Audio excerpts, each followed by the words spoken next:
Welcome to Educlick your online study partner. Good morning दोस्तों, आपका बहुत बहुत स्वागत है आपके अपने यूट्यूब चैनल एजुक्लिक में। तो देखिए कल की क्लास में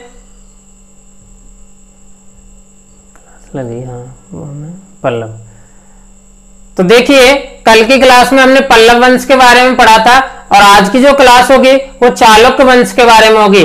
ठीक है, तो आइए पढ़ते हैं चालुक्य वंश के बारे में। देखिए चालुक्य वंश,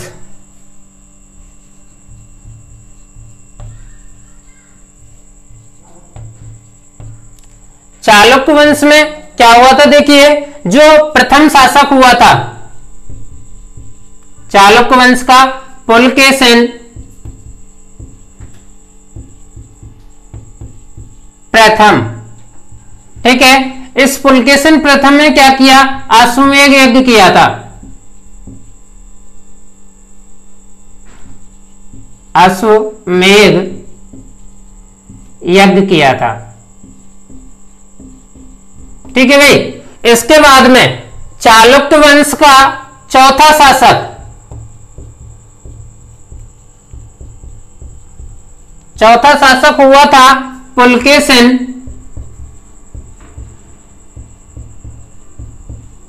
सेकंड अथवा पुलकेशिन द्वितीय।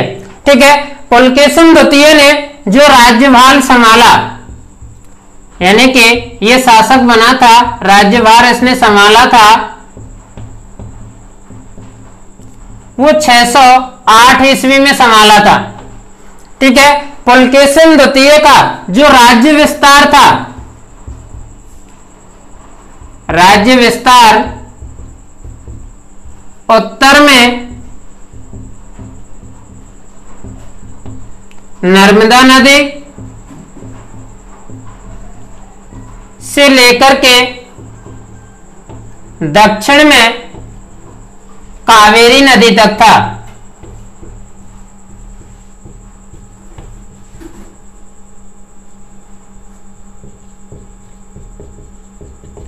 ठीक है भाई, तो ऐसे पुलकेशिन द्वितीय को एक शासक होता है, उसका नाम है नरसिंह वर्मा।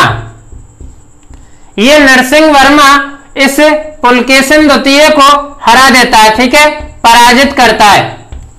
कब करता है? 642 ईस्वी में। ठीक है, इसके बाद में क्या होता है कि पुलकेशिन द्वितीय का पुत्र पुलकेशिन सेकंड जो है, इसका पुत्र विक्रमादित्य फर्स्ट, ये क्या करता है कि जब पल्लव नरेश नरसिंह वर्मा द्वारा पुलकेशिन द्वितीय पराजित हो जाता है तो पल्लव वंश की स्थापना हो जाती है। लेकिन इस नरसिंह वर्मा के वंशजों को पुलकेशिन द्वितीय का पुत्र विक्रमादित्य पराजित कर देता है और पुनः चालुक्य वंश की स्थापना करता है। ठीक है भाई, इसके बाद में एक शासक और बनता है चालुक्य वंश का विक्रमादित्य।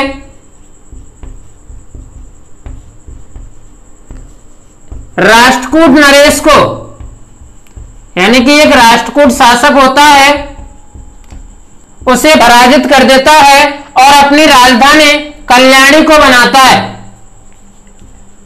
कल्याणी को बनाता है। ठीक है, इसके बाद में शासक आता है विक्रमादित्य, यानी सातवां शासक,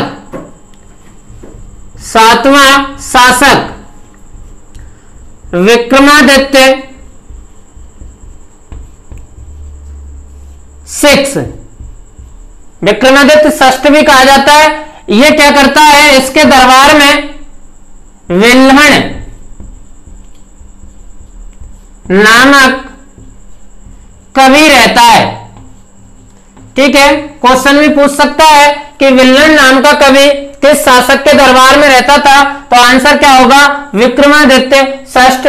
ठीक है ना, इस विक्रमादित्य षष्ठ की जो उपाधि थी वो विक्रमांक की थी, यानी कि विक्रमादित्य षष्ठ को विक्रमांक के नाम से भी जाना जाता था। ठीक है, इस विल्लन ने क्या किया कि विक्रमादित्य षष्ठ के ऊपर एक ग्रंथ लिखा जिसे कहा गया विक्रमांक देव चरित। ठीक है, ये एक ग्रंथ का नाम है। छोटे क्वेश्चन में पूछ सकता है कि विक्रमांक देव चरित के लेखक कौन है, तो आंसर क्या होगा, विल्लन। और विल्लन किस शासक के दरबार में रहते थे, विक्रमादित्य षष्ठ के दरबार में रहते थे। इससे आगे देखो, इसी समय विज्ञानेश्वर ने एक ग्रंथ लिखा जिसका नाम है मिताक्षरा।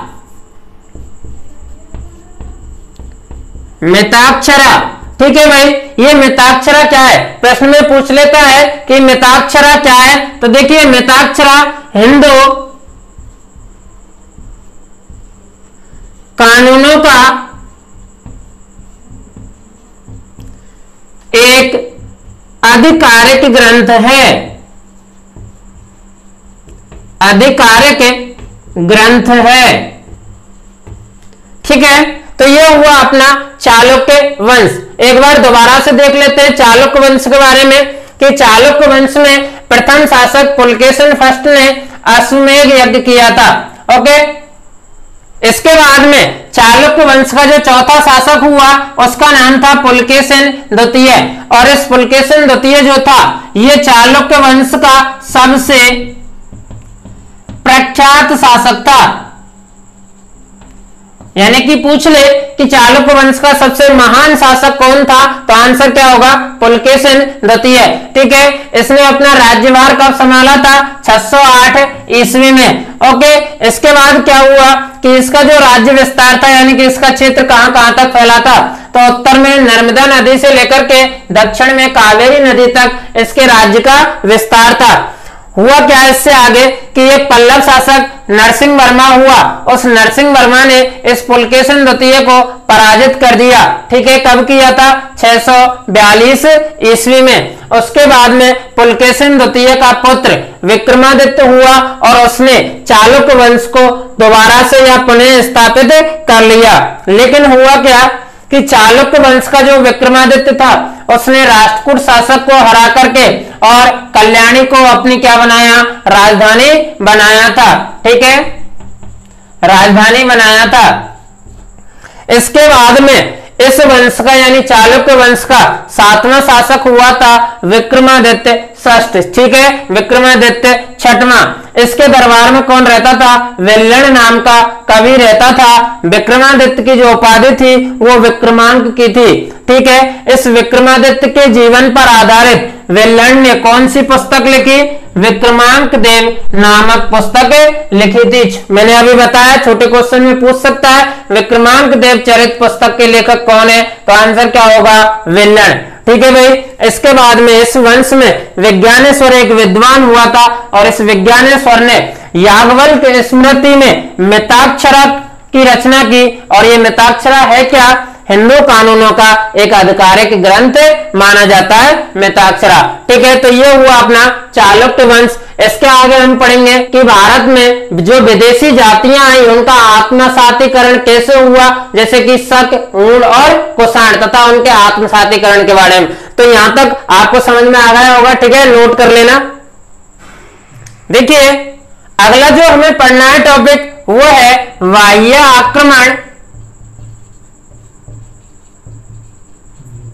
आक्रमण एवं आत्मसातीकरण। इसका मतलब क्या है, देखिए, बाह्य आक्रमण का मतलब है कि भारत पर जो विदेशी जातियों ने आक्रमण किया था उनके बारे में पढ़ना है। आत्मसातीकरण का मतलब यहां है कि जो विदेशी जातियों ने जो आक्रमण किए थे उनका भारत में आत्मसात यानी कि मिलन कैसे हो गया, वो भारत में कैसे रहने लग गई। तो इस टॉपिक के बारे में चर्चा करेंगे। अब बाह्य आक्रमण में आपके सिलेबस में 3 जातियां दे रखी हैं, शक, हूण और कुषाण। ठीक है भाई, तो सबसे पहले हम पढ़ेंगे शक जाति के बारे में।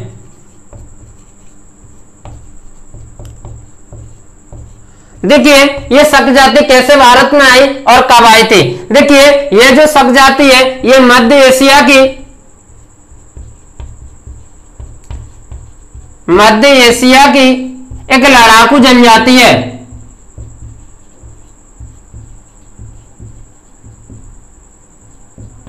ठीक है, इस शक जाति ने पश्चिमी अफगानिस्तान व बलूचिस्तान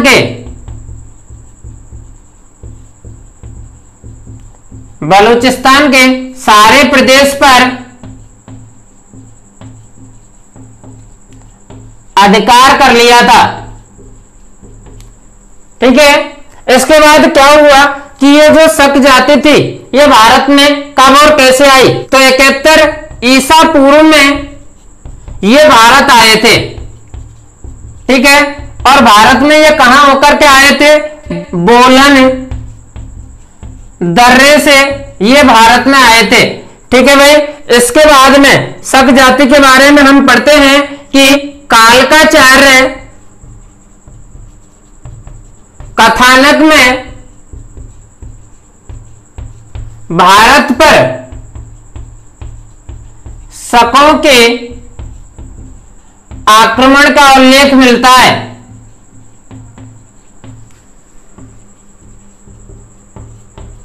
जिसमें किसमें? कालकाचार्य कथानक में इस शक जनजाति को शगकुल अथवा शक कुल कहा गया है। ठीक है भाई, प्रश्न पूछ भी सकता है कि इस कथानक के अनुसार शक जनजाति को शवकुल की संज्ञा दी गई है, तो कालकाचार्य कथानक में, ठीक है ना, इन्हें शवकुल की संज्ञा दी गई है। इसके बाद सिंधु प्रदेश को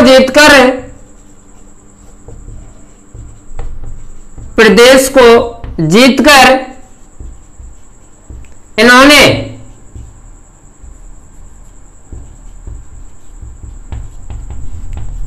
सौराष्ट्र में शक शासन की स्थापना की। इसके बाद ये अवंती, सौराष्ट्र व महाराष्ट्र में फैल गए। ठीक है, यहां तक समझ में आया होगा। इससे आगे देखते हैं। इसके बाद तक्षशिला के शक शासकों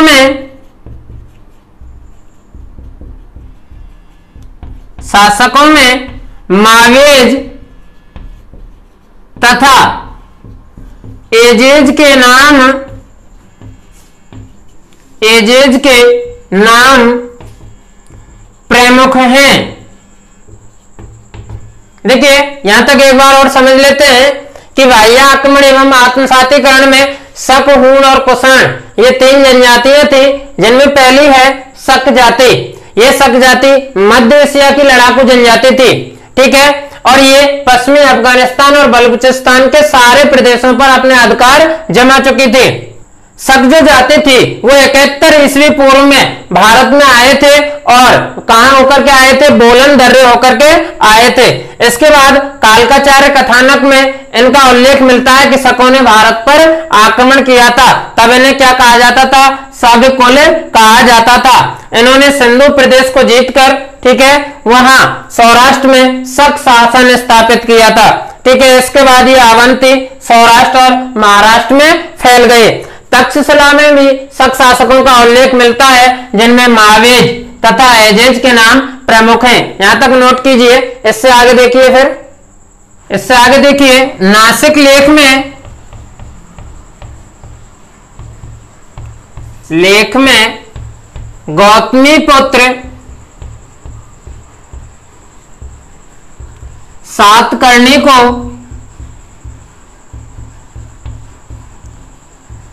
छैरात वंश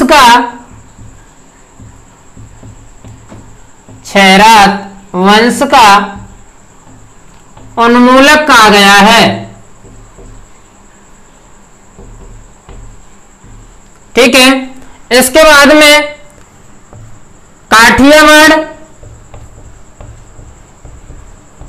वे उज्जैनी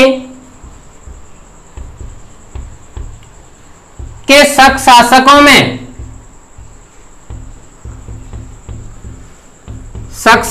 में चष्टन का नाम प्रमुख है। ठीक है, इसने क्या किया, चष्टन ने उज्जैनी में शक वंश की स्थापना की थी।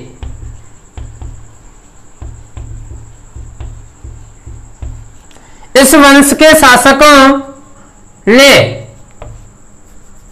अपने लेखों व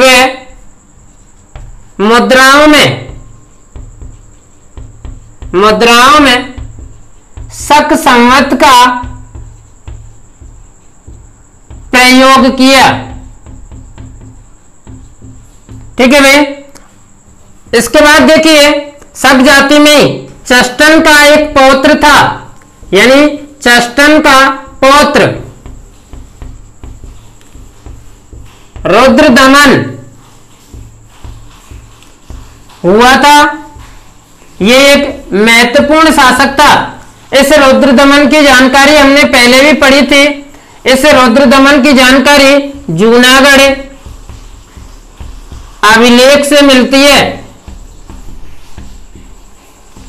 क्वेश्चन में कई बार पूछ लेता है कि रुद्रदमन शासक की जानकारी किस अभिलेख से मिलती है, तो जूनागढ़ अभिलेख से। ठीक है, इसके बाद देखिए अभिलेखों से हमें पता चलता है कि जो चष्टन का जो वंश था, चष्टन का वंश 305 ईस्वी में समाप्त हो जाता है। ठीक है ना, तो इस तरह से ये आपके सिलेबस में शक जनजाति है। यहां से दोबारा देखें कि नासिक लेख में गौतमीपुत्र सातकर्णी को क्या कहा गया है, क्षयरात वंश का उन्मूलक कहा गया है। ठीक है भाई, काठियावाड़ में उज्जैनी के शक शासकों में प्रमुख शासक कौन था, चष्टन।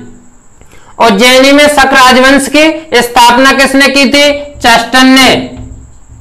और लेखों में मुद्राओं पर इस शक जाति ने कौन से संवत का प्रयोग किया था, शक संवत का प्रयोग किया था। ये जो चष्टन था इसका जो पौत्र था वो था रुद्रदमन। ठीक है, और इस रुद्रदमन की जानकारी हमें कहां से मिलती है, जूनागढ़ अभिलेख से। और अंत में जो चष्टन का जो वंश था वो 305 ईस्वी में लगभग समाप्त हो जाता है। तो ये रही अपनी शक जाति। यहां तक आपको समझ में आ गया होगा। ठीक है, नोट कर लेना।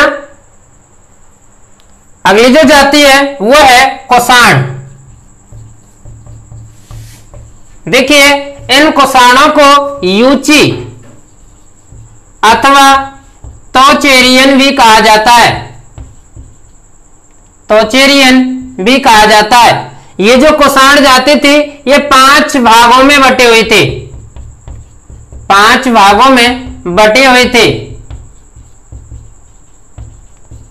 और इन्हीं 5 भागों में से जो एक भाग था वो भारत में आकर के रहने लग गया। ठीक है, तो कुषाण वंश की स्थापना हो गई भारत में। इसमें जो शासक हुआ था कुजल कडफिसस प्रथम, यानी कि इस शासक को अपनी जाति के गौरव का संस्थापक कहा जाता है। ठीक है, और जो दूसरा शासक जो हुआ था उसका नाम विम कडफिस द्वितीय था। इसने क्या किया, भारत में पहली बार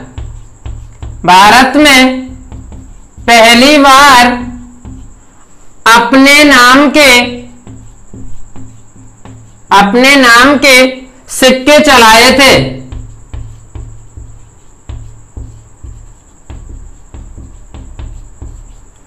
और अगला जो शासक हुआ उसका नाम था कनिष्क।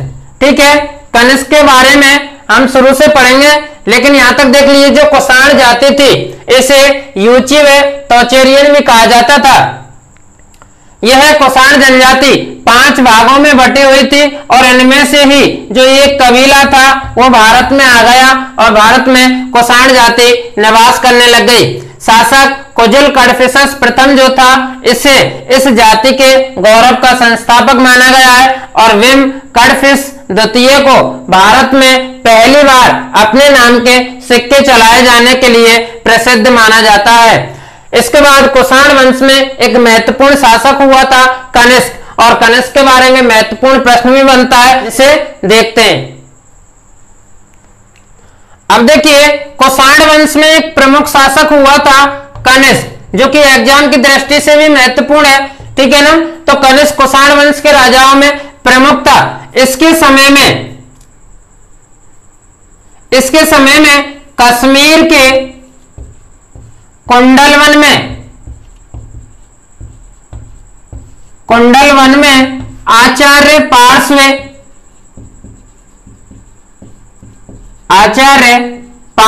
देखिए यहां एक प्रश्न यह है कि आपके सिलेबस में दे रखा है आचार्य पार्श्व, जबकि कंपटीशन की बुक में देखते हैं तो वहां लिखा मिलता है वसुमित्र। ठीक है भाई, भ्रमित होने की जरूरत नहीं है। यदि बोर्ड की दृष्टि से देखा जाए तो आचार्य पार्श्व लिखना है, और कंपटीशन की दृष्टि से आए तो उन किताबों में देखते हैं तो वसुमित्र मिलता है। ठीक है, तो कश्मीर के कुंडलवन में कनिष्क ने आचार्य पार्श्व की अध्यक्षता में, यानी कि ये कौन था, आचार्य पार्श्व अध्यक्ष था। तो यहां पे एक चतुर्थ बौद्ध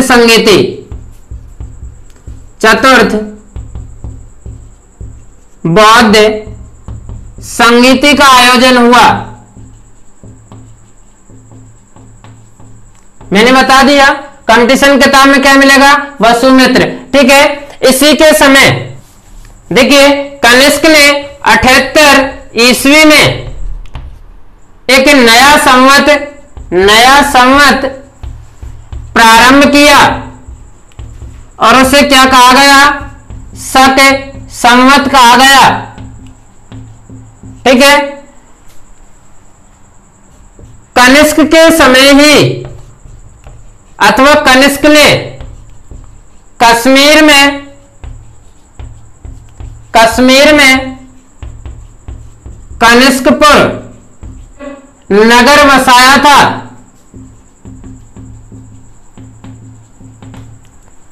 महास्थान बोगरा से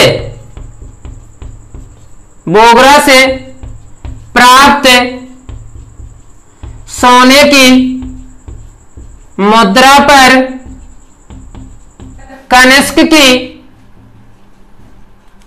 खड़ी मूर्ति दर्शाई गई है। खड़ी मूर्ति दर्शाई गई है।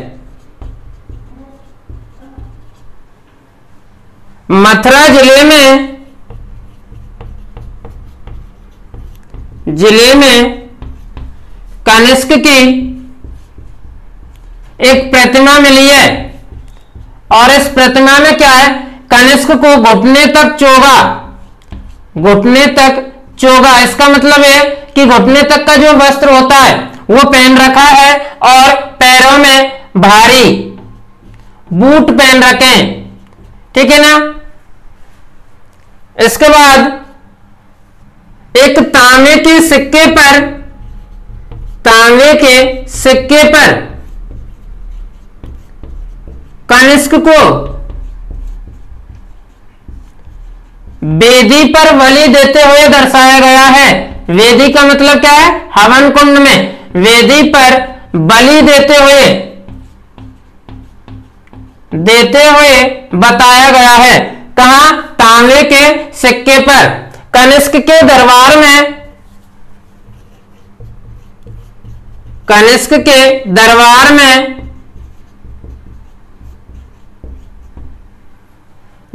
में पार्श्व, वसुमित्र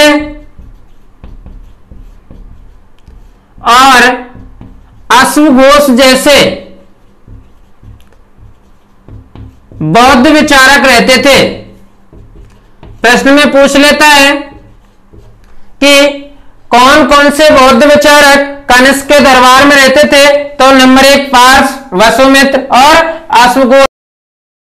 और कनिष्क के दरबार में ही नागार्जुन जैसे गणितज्ञ,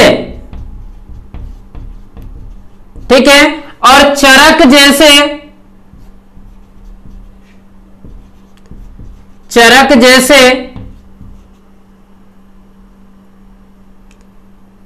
जैसे चिकित्सक रहते थे। क्वेश्चन में पूछ लेता है कि प्रसिद्ध गणितज्ञ नागार्जुन किस शासक के समय रहता था, तो कनिष्क के समय में हुआ था कौन, नागार्जुन। और प्रसिद्ध चिकित्सक चरक भी किस शासक के समय हुआ था, कनिष्क के समय ही हुआ था। आगे देखिए, बौद्ध धर्म की जो महायान शाखा थी, हीनयान और महायान दो भागों में विभाजित हुआ था बौद्ध धर्म। तो बौद्ध धर्म की जो महायान शाखा थी, इसका प्रचार प्रसार कनिष्क के समय ही हुआ था और लगभग 230 ईस्वी तक उत्तर भारत में कुषाण सत्ता या कुषाण राजवंश बना रहा। ठीक है, आपके सिलेबस में यहीं तक दे रखा है, कुषाण वंश में कनिष्क का शासन। दोबारा से देखिए, कनिष्क कुषाण वंश के शासकों में प्रमुख शासक था, जिसने कश्मीर के कुंडलवन में आचार्य पार्श्व की अध्यक्षता में कौन सी बौद्ध संगीति का आयोजन कराया था, चतुर्थ यानी चौथी बौद्ध संगीति का आयोजन कराया था। ठीक है, कनिष्क ने ही 78 ईस्वी में एक नया संवत प्रारंभ किया, उस संवत का नाम क्या है, शक संवत। और कनिष्क ने कश्मीर में एक नया नगर बसाया, जिसका नाम क्या था, कनिष्कपुर नगर। महास्थान बोगरा से प्राप्त सोने की मुद्रा पर कनिष्क की खड़ी मूर्ति दर्शाई गई है। और मथुरा जिले में कनिष्क की एक प्रतिमा यानी मूर्ति मिली है, जिसमें उसने घुटने तक का वस्त्र यानी कि चोगा पहन रखा है और पैरों में भारी बूट पहन रखे हैं। तांबे के सिक्के पर कनिष्क को वेदी यानी हवन कुंड में बलि देते हुए दर्शाया गया है। कनिष्क के दरबार में महत्वपूर्ण ये लाइन, कनिष्क के दरबार में पार्स, वसुमित और असुघोष जैसे बौद्ध विचारक रहते थे और एक प्रसिद्ध गणितज्ञ जिसका नाम क्या था, नागार्जुन भी रहता था, और एक प्रसिद्ध चिकित्सक जिसका नाम क्या है, चरक। ठीक है ना, महत्वपूर्ण है, याद रखना जरूरी है, छोटे क्वेश्चन में पूछ लेता है। और बौद्ध धर्म की जो महायान शाखा थी, उसका प्रचार कब हुआ था, कनिष्क के समय ही हुआ था। और उत्तर भारत में लगभग कुषाण सत्ता कब तक बनी रही थी, 230 ईस्वी तक बनी रही थी। यहां तक यह आपको समझ में आ गया होगा। यह आपकी आज दो जातियां हुई, शक जाति और कुषाण जाति। ठीक है, और कुषाण जाति में सबसे महत्वपूर्ण कौन है, कनिष्क। तो यहां तक आपको अच्छी तरह से समझ में आ गया होगा। देखिए, अगली जो तीसरी जाति, शक और कुषाण हमने पढ़ लिए। अगली जाति है हूण जाति। शक और कुषाण के आक्रमण के बाद भारत पर हूणों का जो पहला आक्रमण हुआ, हूणों का पहला आक्रमण 458 ईस्वी में हुआ था। ठीक है, तो इस समय यहां शासक कौन था, कुमारगुप्त। गुप्त वंश का शासक था कुमारगुप्त, और इसका जो पुत्र था स्कंदगुप्त, इसने क्या किया, एक हूण बंजारे को, स्कंदगुप्त ने हूण बंजारे को पराजित किया था। किसने, कुमारगुप्त के पुत्र स्कंदगुप्त ने। ठीक है, इसके बाद में तोड़माण नामक एक हूण जाति का सरदार था। तोड़माण सरदार ने गुप्त साम्राज्य को नष्ट भ्रष्ट कर दिया। ठीक है, और एक उपाधि धारण की थी इस तोड़माण ने, जिसका नाम था महाराजाधिराज। इसके बाद में इस तोड़माण का पुत्र होता है मेहरकुल, और ये मेहरकुल भी गुप्तों से युद्ध करता है और अपनी राजधानी सियालकोट को बनाता है। इसके बाद में धीरे धीरे जब ये हूण जाति गुप्त राजाओं से युद्ध करती है, तो गुप्त वंश की जो सांस्कृतिक एकता है, सांस्कृतिक एकता है वह नष्ट भ्रष्ट हो जाती है और भारत पुनः छोटे छोटे टुकड़ों में बट जाता है, टुकड़ों में बट जाता है। ठीक है ना। तो ये हूण जनजाति थी।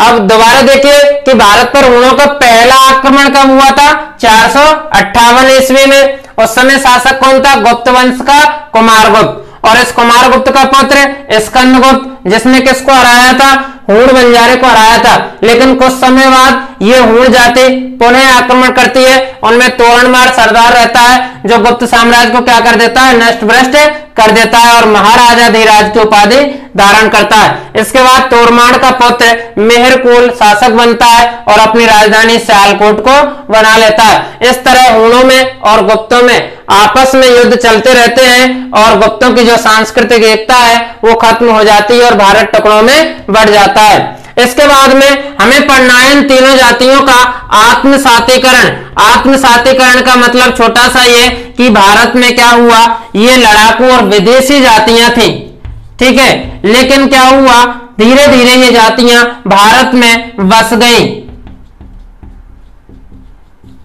भारत में बस गई। जैसा कि हमने पढ़ा कि कनिष्क ने तो बौद्ध धर्म को अपने राज दरबार में आश्रय दिया था। ऐसे ही शक जाति भी और कुषाण जाति और हूण जाति भी भारत में धीरे धीरे बसने लग गई। तो आपके सिलेबस में इतना ही मिलता है तीनों जातियों के बारे में। ठीक है, यहां तक आपको अच्छी तरह समझ में आ गया होगा। इससे संबंधित जो भी नोट्स हैं वो आपको डिस्क्रिप्शन बॉक्स में पीडीएफ फाइल के रूप में मिल जाएंगे। इसके बाद में यानी कि कल दूसरा लेसन शुरू होगा आपका संघर्षकालीन भारत। ठीक है ना। और संघर्षकालीन भारत में हम पढ़ेंगे सल्तनत काल। सल्तनत काल में जो 5-6 वंश हैं, गुलाम वंश, तुगलक वंश, खिलजी वंश, उन सब के बारे में पढ़ेंगे। ठीक है, तो वीडियो को ज्यादा से ज्यादा लाइक और शेयर करें। ठीक है, और हमारे चैनल को सब्सक्राइब करें। धन्यवाद।